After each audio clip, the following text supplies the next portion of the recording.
Você pode até não gostar dele, achar a forma dele falar muito agressiva. Eu particularmente também acho. Mas ele está peitando o Alexandre de Moraes. E isso já é um motivo para você apoiar o pastor Silas Malafaia, que vai dar sua primeira entrevista exclusiva após o ocorrido. Ele estava voltando de Lisboa, Portugal, onde foi inaugurar mais uma igreja. E quem estava esperando por ele? A Polícia Federal. E apreendeu passaporte, celular e alguns cadernos que ele usa para preparar algumas mensagens. Isso é um absurdo. Bem, eu já vou logo te avisando, a entrevista tem quase 55 minutos. Eu já preparei aqui o meu café e alguns biscoitinhos. Então vamos assistir, porque eu não assisti toda a entrevista, vou assistir agora. Já abro o programa chamando Andresa Matais para fazer companhia. Andresa, muito boa tarde. Boa tarde a todo mundo que está acompanhando a gente. E vamos começar com a entrevista, a primeira entrevista do pastor Silas Malafaia depois do ocorrido de ontem, essa busca, essa apreensão lá no aeroporto do Rio de Janeiro, do Galeão do Rio de Janeiro. Pastor, muito boa tarde, bem-vindo ao Contexto. Obrigada pela gentileza de falar conosco. Eu é que agradeço a você, Neila, Andresa. É um prazer, uma honra voltar aqui a bater um papo nesse instrumento, sabe, independente de mídia que é o Metrópolis. Vamos começar falando sobre aparelho de celular. A Polícia Federal levou o aparelho de celular. Hoje o celular é praticamente uma extensão do braço, né, da gente. A gente coloca tudo, toda a nossa vida ali dentro. O senhor teme do que possa ser encontrado no seu aparelho de celular? Eu tenho até que rir. Eles vão encontrar no meu celular conversa com o pessoal do Metrópolis, da Globo, da Folha, da Veja, do Estadão, conversa com o Bolsonaro antes dele ser bloqueado, com Michele, poucas com Eduardo, poucas com Paulo Figueiredo, com Flávio. Vão encontrar e conversa com muitos líderes evangélicos, eles vão encontrar. É o que vai encontrar no meu celular. É a coisa mais estúpida, vergonhosa que nós estamos assistindo no Brasil. Eu vou deixar vocês me perguntarem para que eu possa expor tudo isso, mas não vou encontrar absolutamente nada demais, além essa agora do Bolsonaro. Gente, eu fico com vergonha. Esse modus operandi de soltar conversas, e é crime, artigo 5º, inciso 16º, é crime divulgar conversas privadas, é crime! Artigo 5º, inciso 10º. Agora escute isso. A Polícia Federal é que detém o controle desses inquéritos, é o órgão que vai investigar. Então, a primeira coisa que vem num inquérito desse para todo mundo é sigiloso. Mas a Polícia Federal de Alexandre de Moraes, que é a Gestapo dele, porque eu respeito muito a Polícia Federal, uma instituição fenomenal que presta um serviço ao país incrível, mas tem a Gestapo de Alexandre de Moraes. Eles vazam para desviar o foco e a atenção. Só que as conversas entre eu e Bolsonaro mostram uma coisa, eu até gostei, mostram a minha independência, mostram que eu critico, falo bem, falo mal e questiono, que eu não sou bolsominion, que eu não sou um cara manipulado para bajular. Eu me posiciono e eu tenho essa liberdade. O pastor falou merda. O pastor chamou o Eduardo de babaca. É a minha intimidade para mostrar que eu tenho. E eles continuam meus amigos e nada vai fazer com que isso seja destruído. Aqui uma pequena introdução do que eu vou dizer aqui nesse espaço tão importante. Pastor, para o Alexandre de Moraes, para a Polícia Federal, na verdade, que foi quem concluiu o inquérito, as mensagens, as trocas de mensagens entre o senhor, o Bolsonaro e o Bolsonaro mostram um pouco mais do que uma simples relação de intimidade, né, entre os senhores. Então, o que se diz ali é que, na verdade, o senhor também ajudava a orientar a forma como seria atacar o Supremo Tribunal Federal. O senhor já fez vários vídeos, né, com críticas ao Alexandre de Moraes, dizendo que o senhor só vai silenciar se ele for preso. O senhor não esperava que isso iria acontecer, de em algum momento o senhor ser alvo também dessas investigações? Deixa eu dizer para você, O que eu converso com o Bolsonaro não é nada além do que eu falo com os vídeos.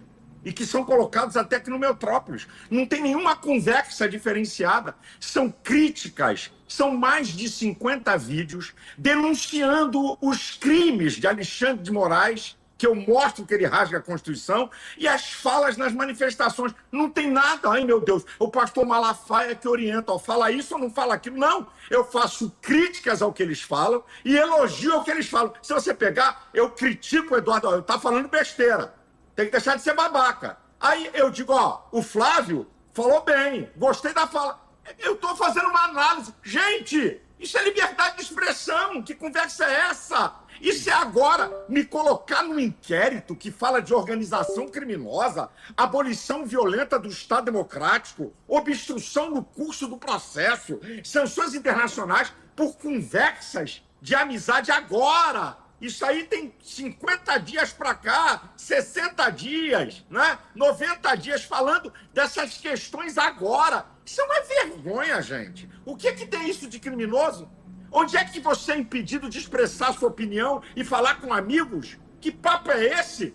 Artigo 5º, inciso 4, a liberdade de expressão é algo basilar do Estado Democrático de Direito. Agora, Alexandre de Moraes estabelece o crime de opinião. Foi ele que estabeleceu, com o inquérito de fake news, que não tem a participação do Ministério Público, é obrigado, artigo 129. Ele estabelece a censura, artigo 220, parágrafo 2º é vedado. Então isso é uma vergonha. Qual é a conversa demais que eu tenho?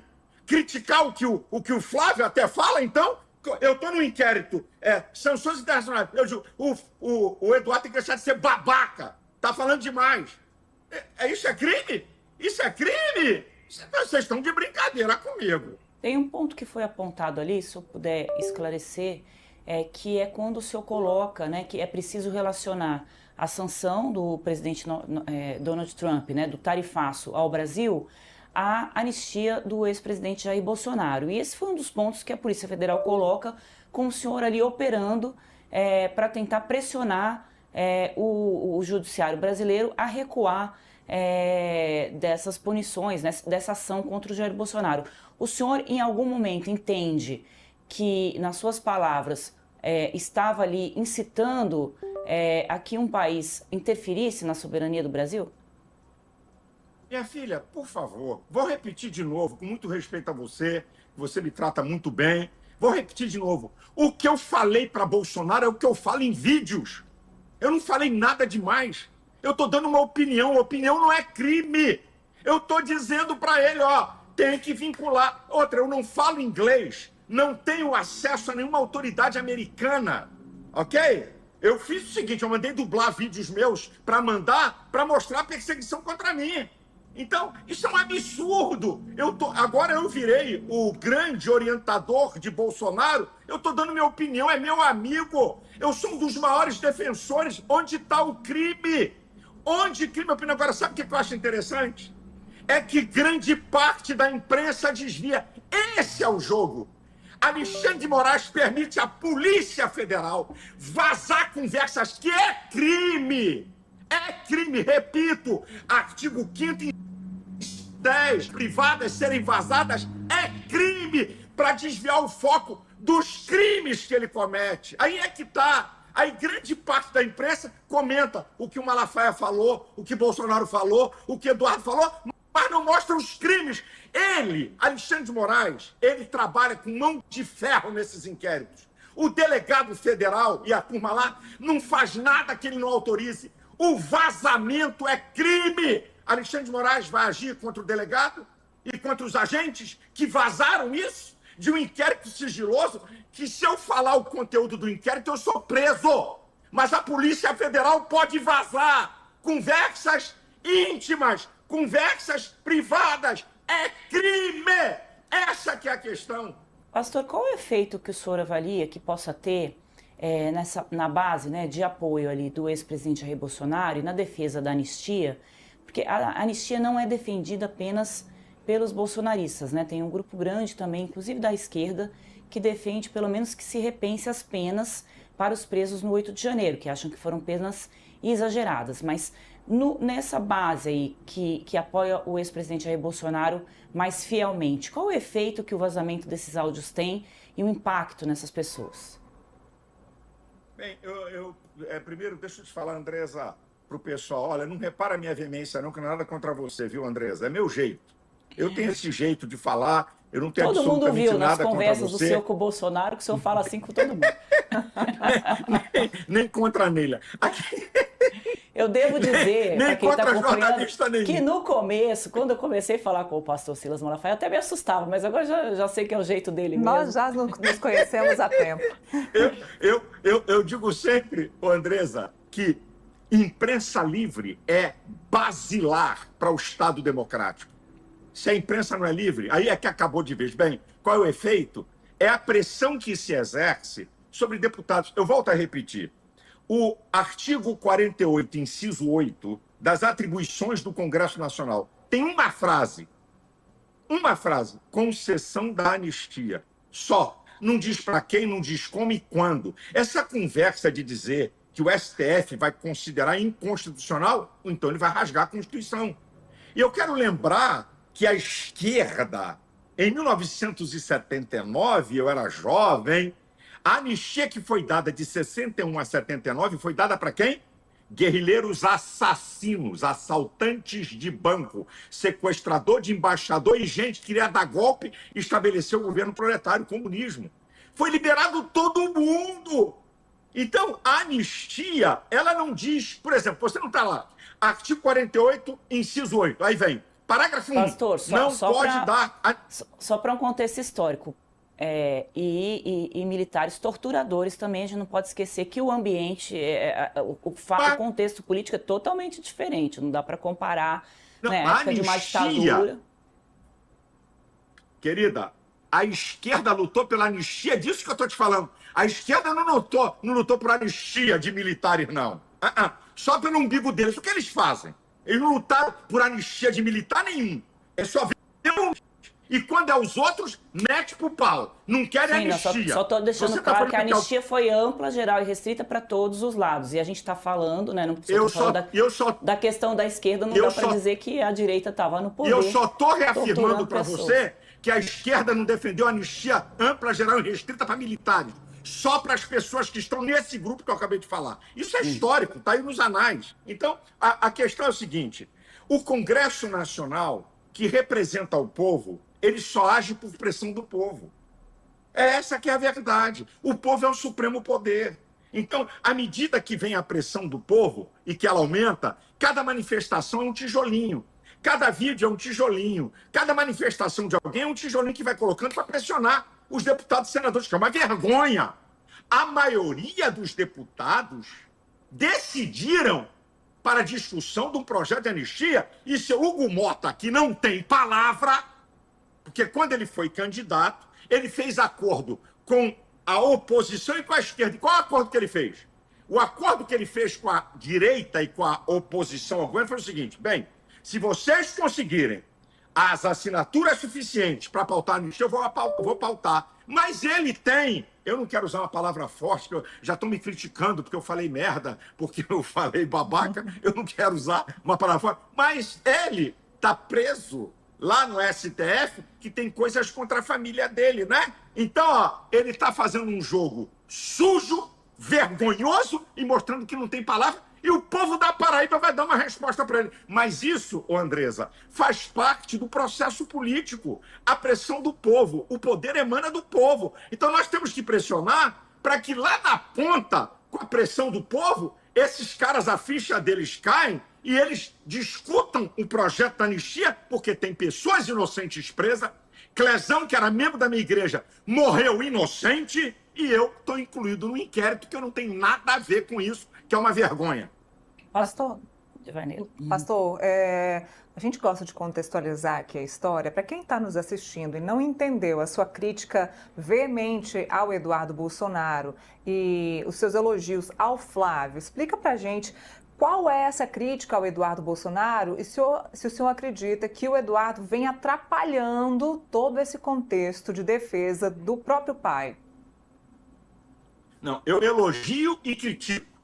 Se pegar todos os meus áudios, eu fiz uma crítica, porque no momento quando saiu a notícia do tarifaço, né, e que Lula, né, Jornal Nacional, e falando, e a imprensa toda, eu falei, fala para o Eduardo não se vangloriar disso. Não é bom. Tá fazendo papel de babaca. Só o posicionamento que a esquerda foi buscar. Dilma foi pedir sanções contra o Brasil na União Europeia e na ONU pela prisão de Lula. Eu não critico no sentido de que o Eduardo está errado, não. Ele está certo. Vai recorrer a quem? Gente, para pensar. O STF é a última instância. Você não tem a quem recorrer. Você vai recorrer a quem? Como a esquerda foi na Europa, na União Europeia, na ONU, deputados do PT, esquerda, Dilma, foram lá. Então o Eduardo está fazendo uma coisa legal. Eu critico muitas vezes a forma que eu critiquei, a maneira que ele vinha se conduzindo naquele primeiro momento, que se vangloriou. Eu falei, está errado, está sendo babaca. Mas elogiei outras vezes, como elogio, estou elogiando agora.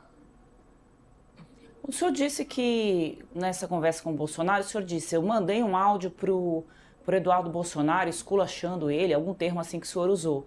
Ele respondeu essa mensagem que o senhor enviou? E, só para deixar claro, quando o senhor estava fazendo essa pontuação ali na conversa com o Bolsonaro, o senhor estava falando da questão do tarifaço, que o Flávio foi crítico ao tarifaço, depois teve que apagar o post, era sobre isso que estava se conversando. Como que o Eduardo respondeu ao senhor naquele momento? Ele não me respondeu nessa, ele não me respondeu.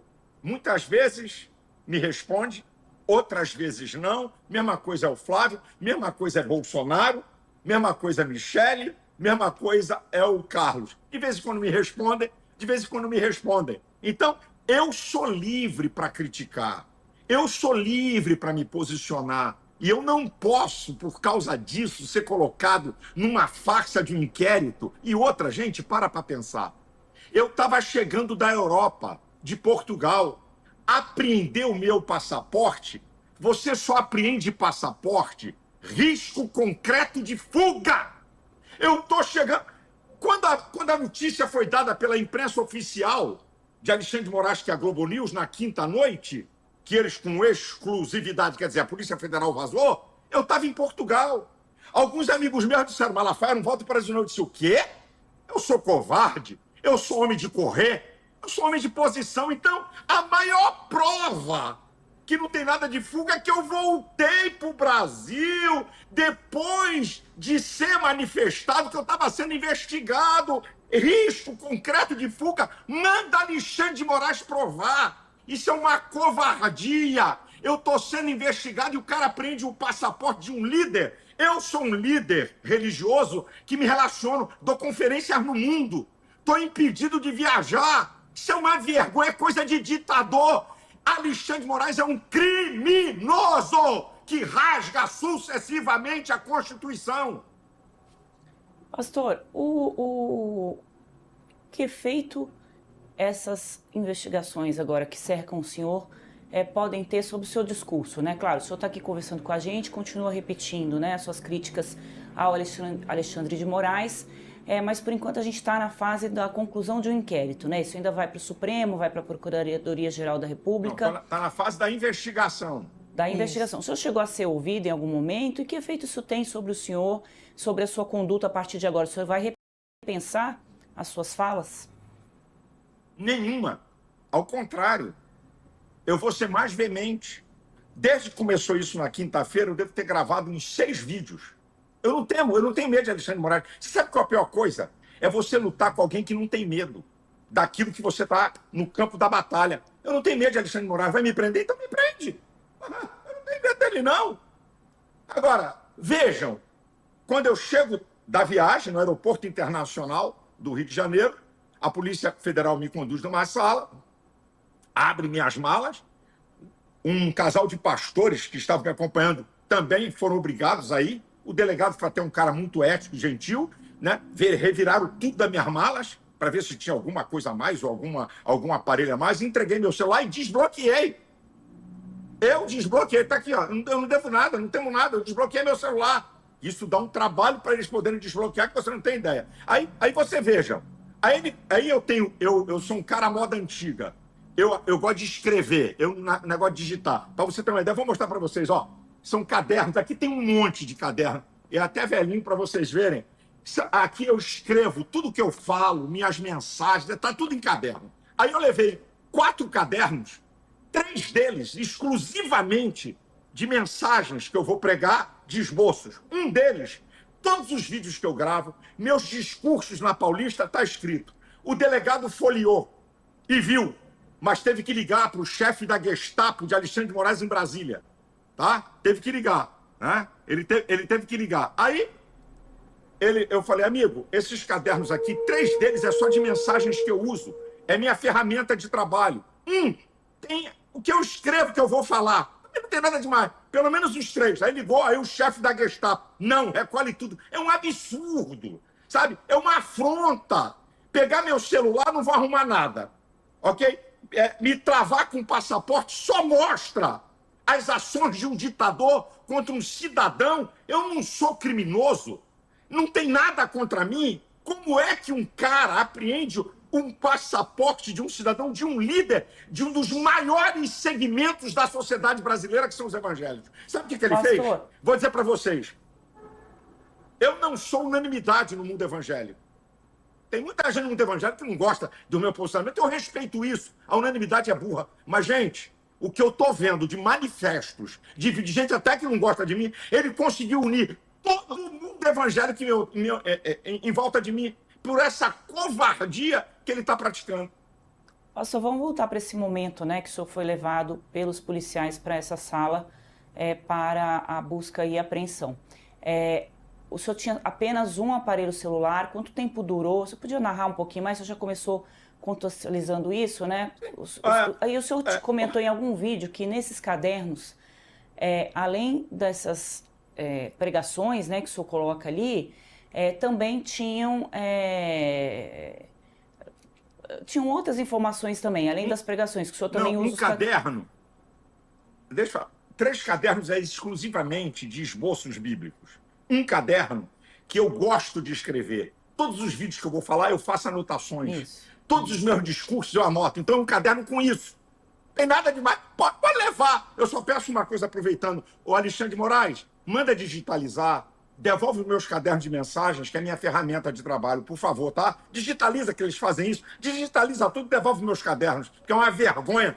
A não ser que meu esboço teológico vai chamar algum teólogo. Verifique se o Malafaia pregou alguma mensagem teológica de cunho político, ou, quem sabe, vai converter gente da Polícia Federal. Mas continua.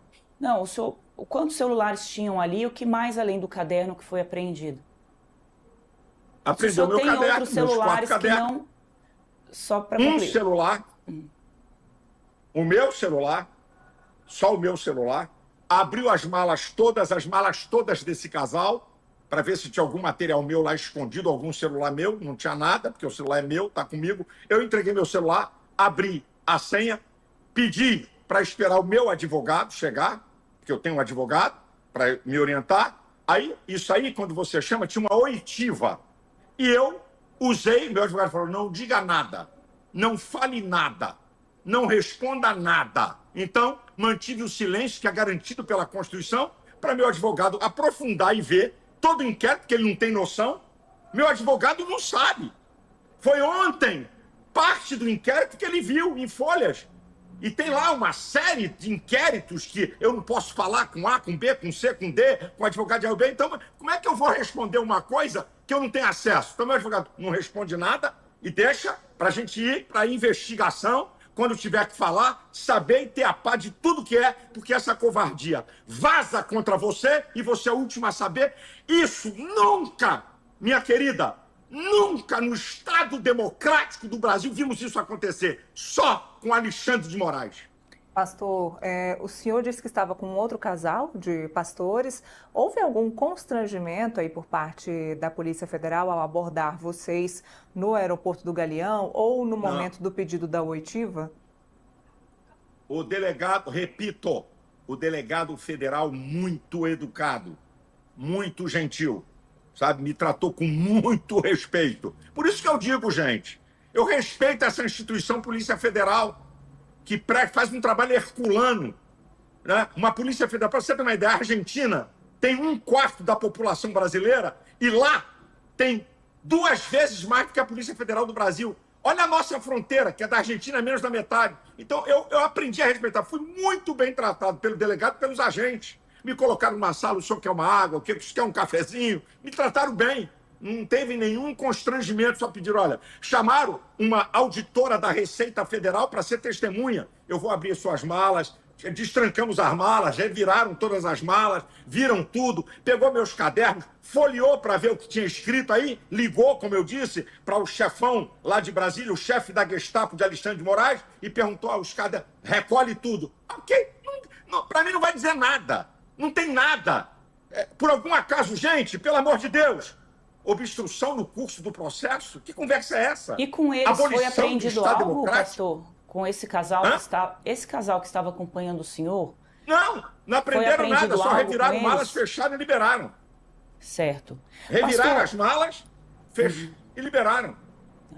Pastor, o senhor em um momento conversa com o presidente Bolsonaro sobre o Fábio Van Garten e pede que ele faça uma defesa com relação ao Fábio. As relações entre o Bolsonaro e o Fábio estavam estremecidas naquele momento? Qual é o contexto dessa conversa? O contexto da conversa é o seguinte: o Fábio, ele não é absolutamente certo em tudo que ele faz, como eu também não sou, mas ele é um cara, um guerreiro, que tem um acesso monumental à mídia, era contratado do PL, ok? Houve uma pressão para demiti-lo, e eu liguei e falei com o Bolsonaro. Falei por zap, falei por telefone, Bolsonaro, isso não é justo. Jogar um cara do lado de fora. Eu não suporto injustiça. Tem que dar um jeito. Fale com o Valdemar. Isso é covardia. Um cara que te defende o tempo inteiro. Um cara que usa tudo que tem. Me deu acesso a pessoas da imprensa que eu nunca tive. Foi o Fábio que me deu acesso. Aqui, pastor, tá aqui o telefone, pode ligar, fala com a pessoa. Jornalistas de tudo que é lugar, do Metrópolis, do Globo, da Folha, do Estadão. Então, eu falei, eu não suporto ver uma injustiça. Esse foi meu comentário com o Bolsonaro. E o presidente atendeu ao senhor naquele momento? O presidente fala muito pouco. Se você observar, vê as falas e as respostas dele. Falou, tá bom, Malafaia, vou falar com o Valdemar. Foi a resposta dele para mim. Pastor, o senhor tinha alguma viagem marcada por agora? Sim, agora eu tinha uma viagem. Eu tenho igreja em Boston, nos Estados Unidos, e que nós temos um congresso, uma conferência chamada Viva Boston, e a filha do pastor, eu ia fazer o casamento da filha do pastor, o pastor Christian, que vai casar a filha menor. Então, eu estou impedido de viajar para pregar na igreja aqui. Eu sou pastor em Boston, nos Estados Unidos, num congresso, e casar a filha do pastor. E também eu ia fazer uma viagem de 5 dias com a minha esposa e 5 casais amigos, de pastores amigos, que a gente tem um relacionamento de anos, de décadas, de 5 dias e até Punta Cana. Foi essas as 2 viagens canceladas, né? Viagem de caravana para o exterior, que eu levo caravanas para o Egito e para Israel, também não posso, por pura covardia do ditador Alexandre de Moraes, de apreender o passaporte de um líder religioso que não tem denúncia nenhuma de crime. Estou apenas numa investigação para ver o nível da vergonha e do absurdo. Ou seja, o senhor ia para os Estados Unidos. Será que não havia um temor aí do Alexandre de Moraes de que o senhor fizesse aí o mesmo trajeto, o mesmo caminho de Eduardo Bolsonaro? Querida, ele não sabe, querido. Eu estou dando em primeira mão para você. Alexandre de Moraes não sabe que eu ia para os Estados Unidos. Ele não tem onisciência, só Deus que tem. Que história é essa? Minha filha, eu não conheço nenhum membro do governo Donald Trump. Eu não conheço ninguém. Eu não falo inglês. Não, tenho que dublar meu vídeo para poder mandar. E pedir a um pastor de influência, junto de Donald Trump, assim, mande para ele o documento da liderança dos pastores, de uma nota de repúdio que o Metrópole divulgou, uma nota pesada de repúdio dessa covardia contra mim. Eu falei, manda para ele, eu não falo inglês. O que é que eu tenho que o Alexandre de Moraes vai adivinhar que viagem eu tenho? Ele não vai adivinhar. Eu estou contando em primeira mão para vocês.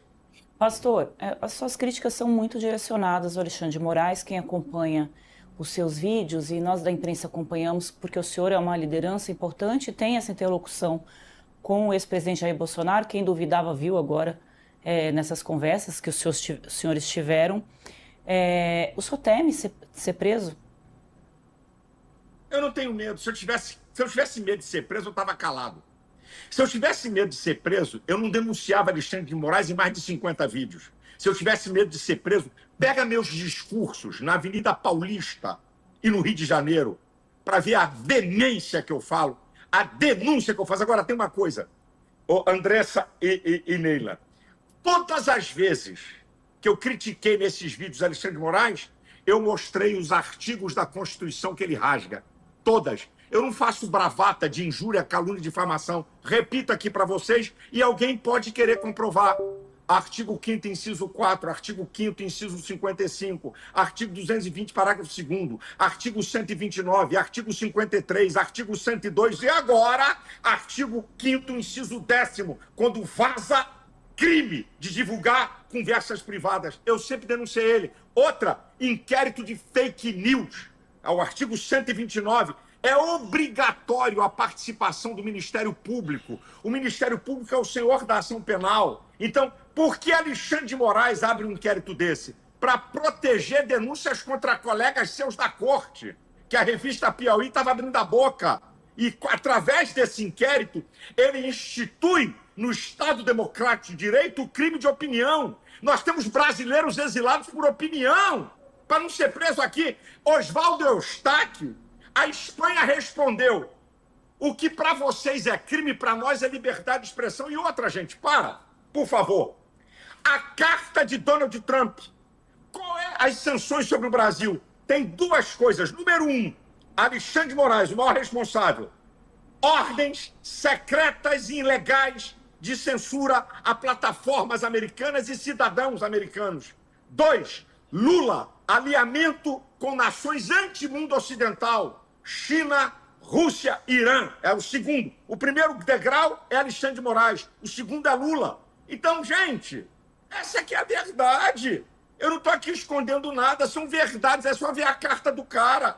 Então eu venho criticando Alexandre de Moraes duramente sobre todas essas ações que ele tem cometido crime e outra. Eu vou parar aqui, escute.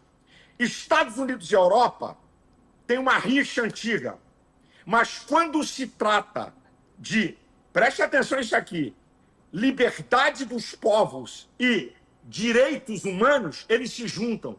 O chefe da OTAN da Europa abriu a boca e disse: o Brasil pode sofrer sanções piores e da Europa. A coisa é muito mais séria e eu vim denunciando isso. Desde que veio as sanções, vamos parar, gente. Vamos dar marcha ré.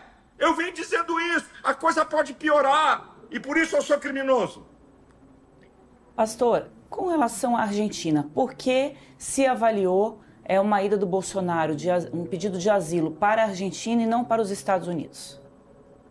Eu não sei de pedir de asilo. Eu não sei. Eu sempre disse para Bolsonaro: não saia do país. Você é um líder. Sofra as consequências que tiver que sofrer. O povo vai reconhecer, a história mostra isso. Não saia para lugar nenhum. Ele disse assim para mim. Agora eu vou te dizer uma coisa. Ó, primeira mão. Primeira mão, hein? Antes desse cerceamento a Bolsonaro, a última conversa pessoal na casa dele, ele disse assim para mim: Malafaia, você acha que eu vou fugir para uma embaixada, eu sendo policiado o tempo todo, para esses caras me prenderem no meio do caminho, me ridicularizarem? Você está brincando que eu vou fazer uma coisa dessa? Nem de brincadeira. Então, Bolsonaro não é criança, é conjectura, falácia. Sabe? E conjecturas de alguém que fala: Bolsonaro pede asilo numa embaixada da Argentina ou dos Estados Unidos. Eu nunca fui a favor disso. Disse para ele e declaro mais uma vez para vocês. E essa questão da Argentina, então, nunca passou, nunca foi comentado com o senhor de que havia... Porque comigo, não. Para quem não está acompanhando, né, foi encontrado ali no celular do ex-presidente Jair Bolsonaro, que foi apreendido, uma minuta, né, de pedido de asilo para a Argentina, e essa minuta foi preparada pela mulher do Flávio Bolsonaro, pelo menos foi isso que foi relatado para a gente aqui. Então, esse assunto não passou pelo senhor em nenhum momento, não. E se houvesse o senhor disse que acha que o Bolsonaro tem que ficar no país e enfrentar isso. Se vocês consideram que o que está ocorrendo no Brasil não é algo do Estado Democrático de Direito, por que enfrentar? Ué, como é que você tem que fazer? Você tem que enfrentar porque o Estado Democrático de Direito está sendo violado. O Alexandre de Moraes está violando o Estado Democrático de Direito. Não vamos enfrentar ele? Vamos ficar calados? A última instância jurídica do país? A última instância, você não tem onde recorrer. Vamos fazer o quê? Temos que denunciar o povo. Temos que questionar. Eu repito aqui, minha gente, pode quem quiser proteger Alexandre de Moraes. É uma vergonha. Os crimes dele estão sendo denunciados no mundo. A coisa vai ficar feia. O Brasil não pode pagar o preço por causa de um ditador. Eu tenho denunciado dizendo, cadê os outros ministros do STF? Até onde vão? Vão ficar calados vendo tudo isso acontecer? Outra, eu vou dar uma prova para você, já que você entrou nesse assunto. Eu vou provar que nunca houve golpe no Brasil. Rapidinho para vocês, tá bom? Vamos lá. Prova número 1. Bolsonaro foi embora para a América. Prova número 2. Bolsonaro nomeou os comandantes militares que Lula pediu. Como é que ele ia dar golpe nomeando comandante militar que Lula pediu? 3. Lula no poder. A ABIN enviou mais de 30 alertas que podia haver baderna em Brasília. Nenhum deles falou de golpe. Tô dando outra prova. Outra, cadê as câmeras que Flávio Dino escondeu os vídeos? Isso é vergonha. Dona de casa, quebrar Brasília, que eu não concordo. A esquerda fez pior em 2006, em 2014, em 2017, ninguém foi preso. Dano ao patrimônio público no máximo é 3 anos. Dano ao patrimônio público. Não existe golpe contra patrimônio público. As pessoas entraram. Um cara agora foi condenado a 17 anos porque sentou na cadeira de Alexandre de Moraes. Tem cabimento uma coisa dessa, gente? Isso Pastor, é uma vergonha. Mas documentos apreendidos no âmbito dessa operação encontraram ali o tal do plano Punhal Verde Amarelo, que implicava no assassinato do presidente Lula, do vice-presidente Geraldo Alckmin e no ministro do ministro Alexandre de Moraes. Por Quem? outro Com lado... Bolsonaro? Desculpa, não consegui ouvir o pastor. Só para Pegaram concluir, o punhal, o plano com Bolsonaro? só para eu concluir aqui Foi com Bolsonaro? Sim, mas o plano era para que o Bolsonaro permanecesse no poder. Então, eu só estou trazendo aqui, pastor, o que foi colocado para que o senhor possa comentar. Tá? Eu estou fazendo o contraponto da questão que o senhor disse que não teve um golpe, então eu queria que o senhor comentasse em cima do que... Vou comentar. Deixa eu só concluir aqui a pergunta. Então, o Supremo Tribunal Federal coloca, como responsabiliza esse grupo e diz que houve sim uma tentativa de golpe por conta desse plano Punhal Verde e Amarelo, que implicaria no assassinato do presidente da República, do vice e do ministro Alexandre de Moraes. E também o próprio Jair Bolsonaro, ele admite que ocorreram conversas que o incluíram para se decretar um estado de sítio no Brasil. O Bolsonaro diz que isso não é golpe, porque o estado de sítio precisa ser aprovado ali pelo Congresso, mas o estado de sítio significa que você sufoca os outros poderes e o presidente da República tem toda a autonomia ali para comandar o país. Isso não é um golpe? Uma tentativa de golpe? Deixa eu falar para você. Vamos começar. Punhal Verde e Amarelo. O que um maluco tem no seu iPad tem a ver com o Bolsonaro? Onde é que o Bolsonaro diz, ok, estou liberado? Ponto 1. Não tem nada a ver. Ponto 2. Essa é a melhor que colocou. Obrigado. A minuta de golpe. Escuta. A fake news produzida por jornalista de esquerda, onde o ex-comandante do Exército, em depoimento à Polícia Federal, e agora o STF diz, Bolsonaro apresentou um documento de hipótese. Vamos lá? GLO. Garantia da lei e da ordem, artigo 142 da Constituição. Estado de sítio, Estado de defesa, artigo 136 ao 139 da Constituição. Você está querendo dizer para mim que alguém que usa a Constituição quer dar golpe? Isso é brincadeira. A Constituição foi feita para ser cumprida em outra. Estado de sítio e Estado de defesa só pode ser instituído da seguinte forma. É chamado, como é que é? O negócio da República, tem um nome aqui que eu agora me falei. Conselho da República. Tá? O Conselho da República tem que aprovar e a maioria do Congresso Nacional. Ué, algo constitucional é golpe? Vocês já viram alguém dar golpe com Constituição? Isso é uma piada. E outra, hipótese. E outra, olha aqui, os militares rejeitaram. Bolsonaro apresenta um documento com hipótese, baseado na Constituição. E a imprensa esquerdopata usa uma narrativa que o ex-comandante narrativa de que minuta de golpe, onde alguém vai dar golpe com a Constituição. Gente, isso é uma brincadeira. Eu não acredito nisso. Isso é uma brincadeira. Golpe com a Constituição, em nenhum lugar do mundo. Golpe é com arma. Golpe é com forças armadas. Isso é que é golpe. Lula estava livre e solto na baderna do dia 8. Essa que é a verdade. Pastor, o senhor acredita que o STF, aí, pelo Alexandre de Moraes, tem a ideia de colocar o senhor no mesmo lugar dos cabeças que criaram e idealizaram o plano do golpe? Bem, só se eles perderam o juízo, só se eles querem promover mais uma perseguição política, porque não tem prova de coisa nenhuma. Eu não participei de nada. As conversas que eles têm é de agora, de 50 dias para cá. São as conversas que têm. Não participei de golpe, não conversei nunca isso com o Bolsonaro. Inclusive, eu, na época, fui contra Bolsonaro ter viajado. E depois eu entendi, cara, se Bolsonaro tivesse aqui no Brasil, ele já estava preso foi 2023, né? Ele já estava preso há 2 anos.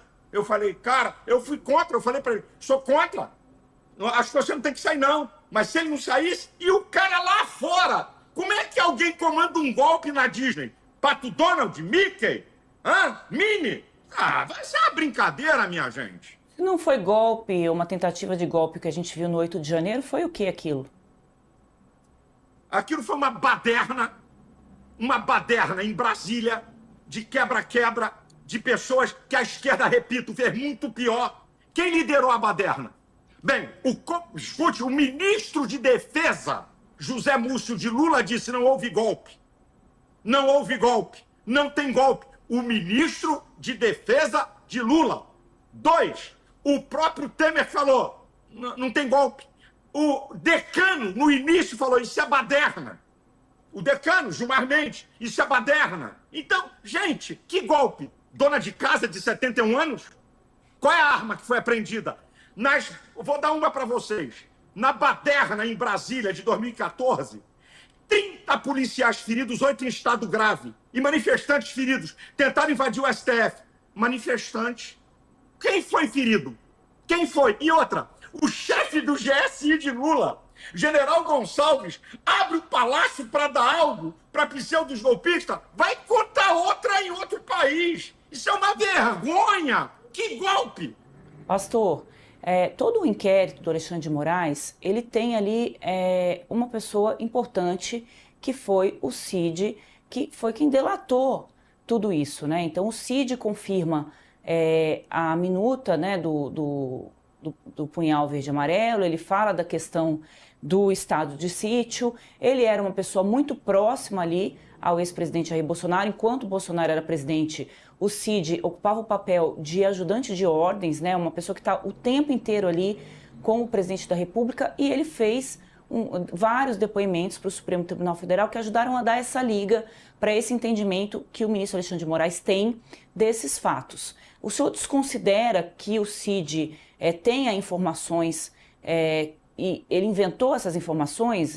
Qual é a avaliação que o senhor tem com relação a isso? Filha, o Cid mudou o depoimento dele 10 vezes, para começo de conversa. 2, depois que ele prestou o último do acordo de delação, ele quebra o acordo de delação dizendo que Alexandre de Moraes é um cão de guarda, que Alexandre de Moraes não está nem aí para provas, só para narrativas, que o delegado federal induziu ele, que ele jamais falou, pega lá o inquérito, já que ele falou que o Bolsonaro queria dar golpe. Em que lugar? Não tem lugar nenhum que o coronel Cid falou. Aí escute, a delação dele tinha que ser cancelada porque veio para fora isso. O que Alexandre de Moraes faz? Olha como é que o cara é ardiloso e joga. Ele manda prender o coronel Cid e imediatamente cancela a ordem de prisão. Por quê? Porque se ele mantém a prisão do Cid, a delação dele cai.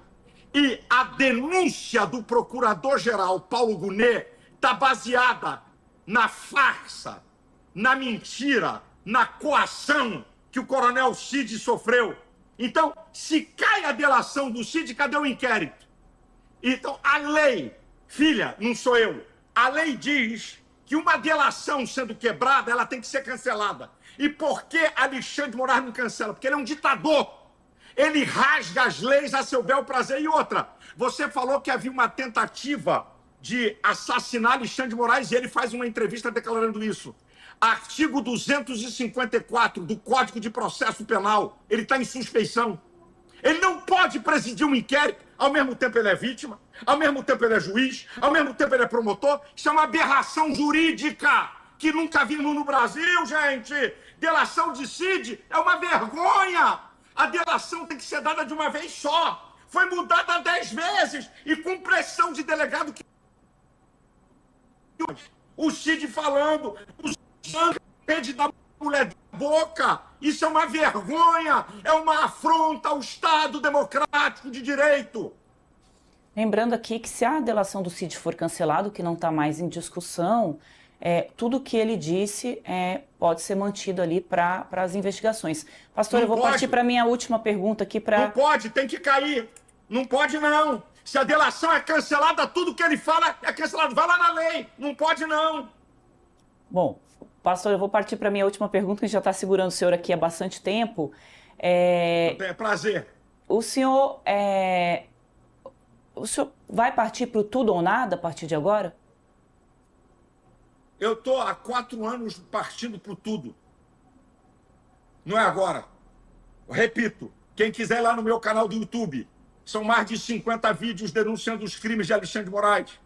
Pegue todas as minhas falas das manifestações. E tem um dado interessante. Na manifestação do Rio de Janeiro, se você pegar, eu digo assim, gente, depois que eu disse assim, Alexandre de Moraes é um criminoso, eu vou provar. E vem citando os artigos que ele rasga. No final, é só pegar o vídeo, eu digo assim, gente, vamos buscar um caminho de paz. Vamos parar enquanto dá tempo, antes de sanções. Lá em abril, no Rio de Janeiro. Falei, vamos buscar um caminho de paz. Para o Brasil seguir livre, em paz. Gente, para pensar. Você pode ver, eu não estou vendo, críticas de esquerdopatas aqui, é só para me chamar de ladrão. Ah, é ladrão, tem que ser preso. Não tem um argumento ideológico, eles não sabem argumentar, sabe? O ódio deles é o seguinte, prende o cara que é contra nós. Essa é o mote da esquerda. Então, escute, eu vim dizendo isso. Vamos buscar um caminho de paz. Vamos buscar um caminho. Falei com o ministro do STF, que não é André Mendonça, e não vou citar o nome dele, porque ele e eu pedimos reserva. Eu disse para ele, um grande ministro do STF, ministro... Foi pelo WhatsApp vamos essa buscar conversa? Telefone. Vamos buscar um caminho. Minha filha, tu acha que se eu falasse com o Zap, com o ministro, você acha que ele vai vazar? Ele se protege. Eu falei com um grande ministro, não vou dar o nome dele, ministro, vamos buscar um caminho de paz. Olha onde isso não vai dar certo. Então, deixa eu te falar, eu sou veemente nas defesas das minhas ideias. Isso é meu estilo, mas eu sou tremendamente pacífico, tá? Eu acho que vale a pena retroagir, retroceder. Para pensar, quem está nos assistindo agora. Há bem pouco tempo, quem tinha medo de falar em redes sociais? Ninguém. Ninguém. De 3 anos para cá, as pessoas têm medo de falar. Isso é liberdade? Escute, Andresa, escute a Neila. Escute isso aqui, que isso aqui é séria. De toda essa conversa, ninguém antecipadamente pode dizer o que é liberdade ou não. Eu, depois da minha fala, a minha fala pode ser julgada. Se eu cometi crime, está na lei. Injúria, calúnia e difamação. Essa conversa de tutores e defensores de democracia é conversa de ditador que quer manipular. Defensores da democracia. A democracia, a Constituição defende. E o povo não é tutores, não é gente de toga que não foi eleita pelo povo que vai defender a democracia. Essa que é a verdade. Estamos vivendo um estado de exceção, de perseguição política e agora religiosa. Então, 7 de setembro, vamos na rua dar uma resposta para isso, na Avenida Paulista, a partir das 3 horas da tarde. Vamos Pastor, lá, no Rio de Janeiro, 11 horas da manhã. Eu vou só acrescentar mais uma última pergunta, a minha última pergunta. Chamar um ministro do Supremo de criminoso é uma opinião ou é imputar um crime a ele, uma acusação a ele? Você quer? Então vamos lá. Já que você quer que eu detalhe, então eu vou detalhar, ok? Artigo 129 da Constituição. O Ministério Público é o senhor da ação penal. Ele comanda um inquérito ilegal e imoral sobre o Ministério Público. Crime. O artigo 102 da Constituição diz: função principal do STF, zelar pela Constituição. Ele não pode rasgar. Vamos lá? Artigo 53. Deputados e senadores são invioláveis, penal e civilmente, por opiniões, palavras e votos. Tem deputado com passaporte apreendido. Olha o Daniel Silveira aí. Vamos lá? Artigo 5º, inciso 4, a liberdade de expressão. Tem brasileiros exilados por causa de opinião. Artigo 220, parágrafo 2º, é vedada a censura. Gente censurada. Bolsonaro está preso por quê? Porque falou. E qual é o crime de falar? Um ministro do Supremo não pode dizer assim: você está proibido de falar. Ele não está acima da Constituição. Isso é uma vergonha. Isso é uma vergonha. Então, quando eu digo que ele é um criminoso, eu aponto os crimes. Ou você pensa que criminoso é que mata? Ou que dá tiro? Criminoso é quem rasga aquilo que foi feito para defender. Alexandre de Moraes tem que tomar um impeachment, julgado e ser preso pelos crimes contra o Estado democrático de direito. Tenho dito. Pastor, para a gente encerrar agora de vez, voltando na minha primeira pergunta da nossa entrevista, tem alguma informação no seu celular que pode constranger alguém aqui dos três poderes? Não. Eu não tenho conversa. Minhas conversas são abertas. O que eu falo nos vídeos, eu falo em conversas. Sabe? Outra, vão mostrar conversas minhas com jornalistas da Globo, da Folha de São Paulo, do Metrópolis, do Estadão. Todas as conversas. Políticos que eu falo, vou dizer os que eu mais falo. Magno Malta, Sóstenes Cavalcante, que é membro da minha igreja. Deixa eu me lembrar aqui de político que eu mais falo, né? Quem tem mandato político. Bem, eu acho que são esses dois. São os que eu mais falo. Falo de vez em quando com Michele, mando zaps para ela, questiono. Na campanha eleitoral de São Paulo, gente, é que não está nesse celular. Na campanha eleitoral de São Paulo, eu mandei mais de 20 zaps para Bolsonaro, para Carlos, para Flávio, para Michele e para Eduardo, questionando o posicionamento deles em relação a Pablo Marçal, mas botando para derreter. É que não está nesse telefone. Né? Tem esse já é o outro telefone, o telefone então? já foi embora. Já era. Hã? Tem um outro telefone? Não. O outro telefone que eu tinha, minha filha, eu troco de telefone. Eu troco de telefone. Então, Com o que outro telefone frequência, antigo que eu pastor? tinha... Hã? Com que frequência o senhor tem. Não está na Não tem nuvem, frequência, eu pastor? troco isso, todo mundo político faz. Depois começou a instalar covardia de perseguição, as pessoas trocam de celular. Agora, nenhum crime. Se eu pegasse celular, se estivesse aqui na minha casa, eu mandava para vocês e abria, olha aqui, ó. Ó, como é que eu sou veemente. Olha aqui meus questionamentos. Eu não tenho medo de nada. Não tem nada contra mim. Ah, deixa eu falar. Mandei um vídeo dublado em inglês para Paulo Figueiredo e para Eduardo, disse assim, entrega às autoridades americanas. Eu sou um líder evangélico, eles respeitam isso. Não vai ter nada demais. Não vão encontrar absolutamente nada que eu não exponha em meus vídeos. Se o senhor disse que não tem problema nenhum com as suas conversas, por que o senhor troca de celular com frequência? Isso eu não entendi. Porque é um direito meu. Como é seu, eu troco de celular a hora que eu acho, a hora que eu bem entendo. Não devo satisfação a ninguém, que eu estou livre. Troco de celular por causa de covardias como essa. Covardias de pegar narrativas, de pegar partes, de matematicamente calculado divulgar conversas privadas. Que não tem nada com isso. Eu converso com a minha família, eu converso com minha esposa, eu converso com todo mundo. Então, de vez em quando, eu troco o celular. Não de maneira matemática ou a cada 3 meses, mas de vez em quando eu troco. É um direito meu, como de qualquer um. Muda o telefone. Aqui, ó. Troco de celular. Era o 13, depois passou para o 14, troquei. Do 14 para o 15, troquei. Certo? E vou trocar agora para o 17. Então, eu troco o celular também por causa disso. Ah, então esse ano já Essa foram que é a 3 questão. trocas. Nada mais, nada menos. Esse ano já foram 3 trocas de celulares. pastor? Esse ano eu troquei direto por 15. Esse ano. Eu estava com 13 e passei para o 15 esse ano. Eu fiz uma troca por isso aí, pelo 15. Esse que foi apreendido é o 15. Esse que foi apreendido é o 15. E esse que eu estou falando com vocês é o 15. Certo. Obrigada, pastor, pela entrevista para a gente, por nos dar, nos conceder a primeira entrevista exclusiva do senhor depois do que ocorreu. A gente segue acompanhando aqui as informações relativas a esse caso. Uma boa tarde para o senhor. Muito obrigada, Boa pastor. tarde para vocês, obrigado. Por favor, mantenha um jornalismo independente. É o meu pedido. Só isso. Grande abraço. Deus abençoe a todos. 7 de setembro, povo brasileiro nas ruas, para dar uma resposta a esse ditador e a tudo isso que está acontecendo no Brasil. Bem, algumas pessoas vão até dizer, ele é muito grosso nas respostas. Bom, ele diz o que muita gente tem vontade de dizer, mas não tem coragem. Uma coisa é certa, ele parece ser verdadeiro naquilo que fala. Bem, só nos resta orar para que Deus livre o nosso Brasil de tudo que é ruim, tá bom?